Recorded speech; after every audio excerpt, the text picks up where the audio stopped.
Hi, everybody. Carl the Prado, A to Z Business IT.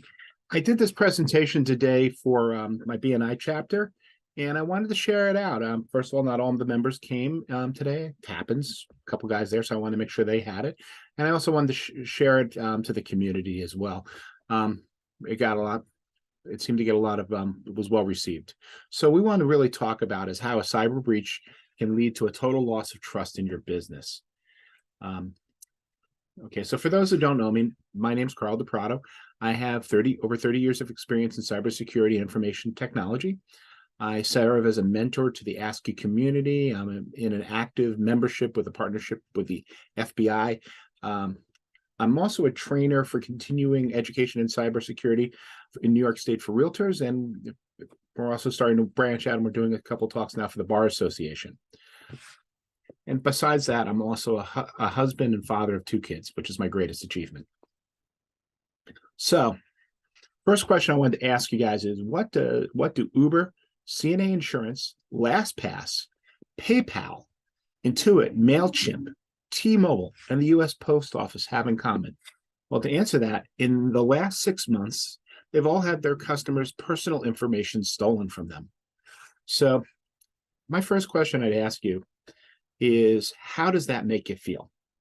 I mean, you trust these people with your data, and through negligence, malfeasance, or whether it was intentional or not, your data has now been stolen. It's been caught due to a crime, something you didn't have anything to do with, basically, besides trusting these people with your data.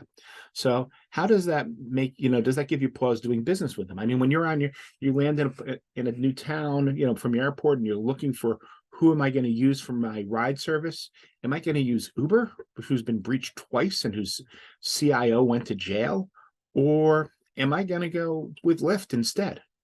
Or maybe just grab a taxi, and not have to worry about my information being out there on the dark web.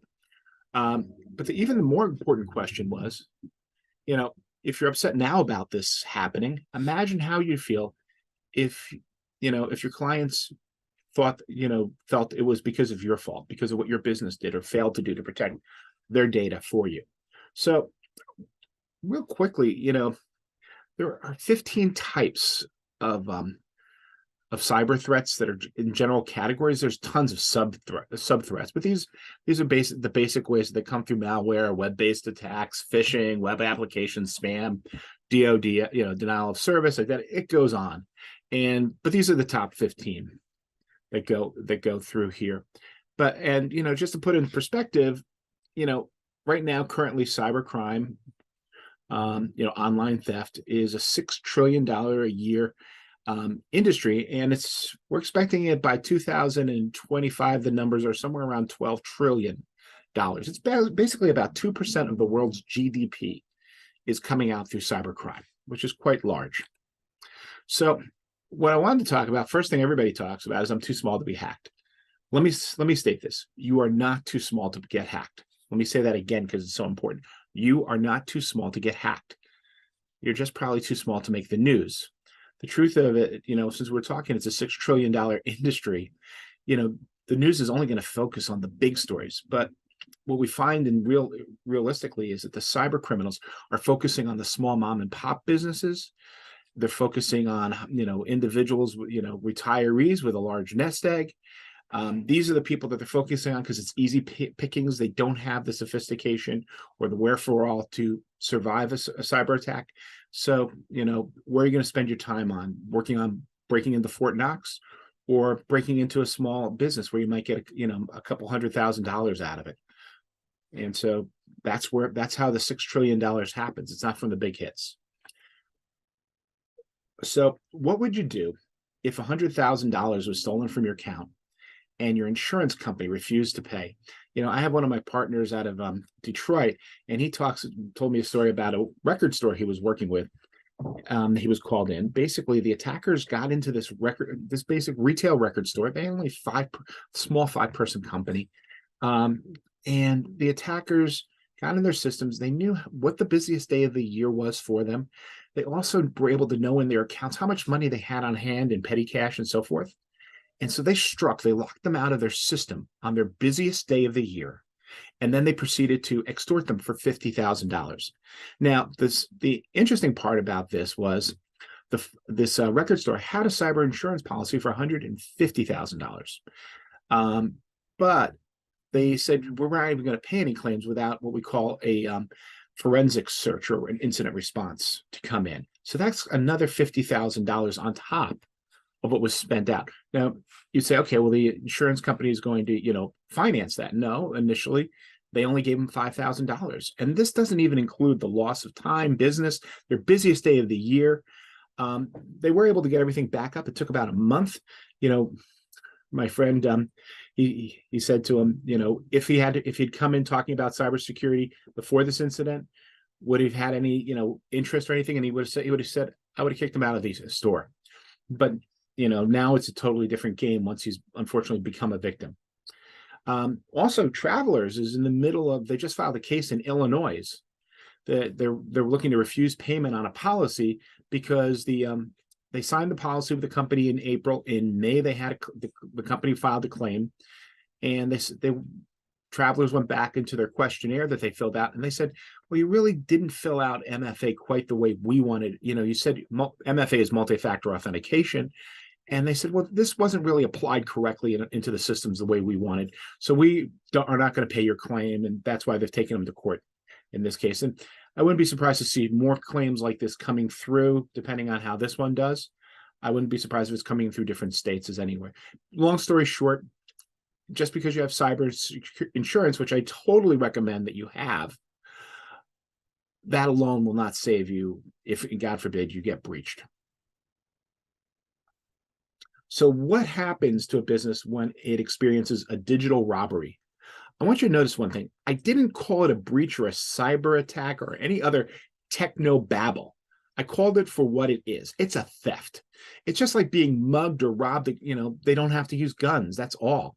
You didn't get the joy of them coming in and making a personal visit to extract the money. What they did was they didn't have to do it. They did that in the comfort of their own homes, in their underwear, whatever. They did not need to do. So even though they use technology, the effect is the money came out of their businesses and their clients' money as well. So first thing that happens is it's a loss of revenue. Average breach, businesses explain that there's about almost 30% of businesses lose revenue. Of that, 40% of those people lost more than 20% of their annual income. We're going into a downward economy right this moment, and people are concerned about 5 or 10% loss in revenue. Imagine what happens if your business drops over 20%. It could be quite devastating. It would have a definite big impact. I mean, as much as we want our businesses, think of the years your business has grown 20% or more, what that's meant for you being able to do for your business to help your clients. So it can have just as an impact, just the same amount of impact, but in a negative way from this.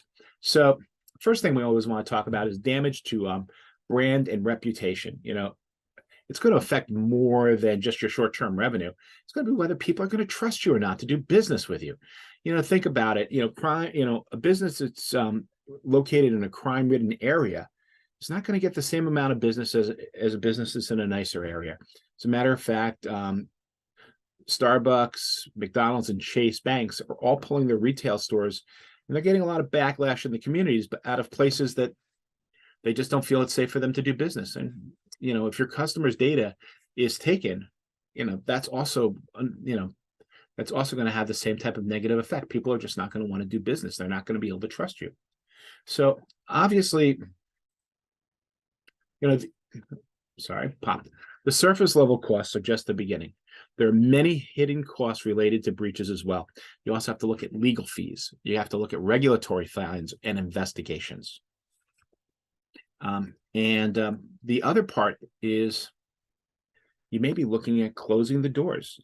The National Archives and Records Administration in DC put out a report in November saying 93% of companies that lost access to their data for 10 days or more filed for bankruptcy within a year, and almost 50% of those people that filed, they filed immediately. That was how devastating the attack was. So what can be done? So first thing you want to do, if you haven't done it, is you want to have a cyber security risk assessment. And what that is, it's really getting to know, the landscape of your business, seeing what key assets are at risk, what processes are there. And so you want to create that. It's also something you're going to, that'll help you get your proper cyber insurance, because you can be able to demonstrate to an insurance company that you're doing these things, or that you will be doing these things in short order. So what do you normally assess during a risk assessment? Well, first of all, you need to understand the people, the processes, and the tools. Everybody, you'll see a lot of IT companies out there that really brag on all their tools that they're using. Well, those are great. I'm not trying to put anything down. I use tools as well. The problem is, imagine, there's when you print silicon chips, there's a company called ASML. They sell machines, $200 million.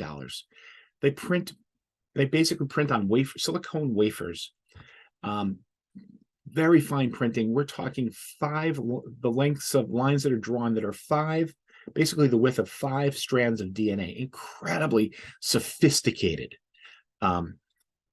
tool that's used to build out these microprocessors, these very grade A super processors that are used in only your finest electronics. Well, somebody gives you that $200 million machine, but they don't give you the way to operate it and the people that know what they're doing. That machine's a big boat anchor. And it's the same thing with the tools. If you don't have the people and the processes, it's obviously not going to work correctly. So first thing you want to know is you want to know what your people are doing. Are they going to be the cause of a theft? Are they going to be the people who are that the cyber criminals are going to be able to target easily, who can fall for every scam? Or are they going to be your first line of defense? Personally, I can tell, pretty quickly if a company is probably in the midst of a breach or will be, just simply by the fact if they train their people or not, because that's the first line. And most of the time really does have to be focused on training the people. The next part of it is the process. What's going to happen? We don't really say anymore, you'll never be breached. It's really a matter of if. It's no longer a matter of if, it's a matter of when you're going to get breached. So you need to have a process, just like you would have if you ran a school. You need to run fire drills. You need to be able to say, okay, we have a high possibility of getting a fire. We have a lot of people we're responsible for a lot of little lives. We need to make sure that they know where to go, where all the exits are. We need to do that. We need to train them to do that. And we'll run that a few times a year. Well, the same thing for a business. You need to know what's going to happen. It's really the difference between a business surviving a cyber attack or being closed. Because when things happen, they happen pretty quickly and in a panic. And if you don't have a plan of who do I need to report this to? Who do I need to notify? Who's going to handle what? You don't have those things in place. It's just going to be Keystone Cops. It's going to be pandemonium. And then obviously, you want to put the tools around to support the people and the processes correctly. So that's really why a risk assessment is so critical to a business. And if you haven't done a risk assessment within the last 6 months to a year, you owe it to yourself. We do these all the time. We do these around the country. We're glad to help you with them. They do take a little bit of time, but they're so valuable to a business to know where the holes are, because you can't protect what you don't know is basically being exposed. So who do we focus on? And why do I keep using the word we? Well, I have a team of over 200 fellow support companies around America and the UK. We do work on all types of companies, but these are the companies that we're currently focusing on, basically because we have what's called the FTC safeguard rules. They're coming into effect on June 9th. So if you're a financial firm, like an accountants, insurance companies, asset managers, M&As, if you're a law firm, real estate company, brokers, appraisers, lenders, car dealers, headhunters working in the financial services, M&A and asset managers, or any company that takes in credit applications, you're possibly going to be falling under these FTC safeguard rules. They come with pretty big fines. They start between $40,000 to $100,000 a day, depending on them. And on the most extreme cases, they actually can have jail time. We've seen up to 5 years. Now, the FTC is not going to knock on your door at the time, if that happens, they're not going to knock on your door saying, are you compliant? What they're going to do is when a breach happens, when the insurance company is triggered, when an investigation is triggered, they'll come in right after that. And that's when they start to levy the fines accordingly. We also look at, we also work with trust and estate attorneys and intellectual property attorneys, because again, what we're looking at is helping protect. We've been talking about the finance, the money part of it, but intellectual property is also a very critical thing that needs to be controlled and made sure that it's safe. So we're doing a webinar on Wednesday the 1st. Since I'm doing this as a recording, there will be a link down at the bottom here in the chat.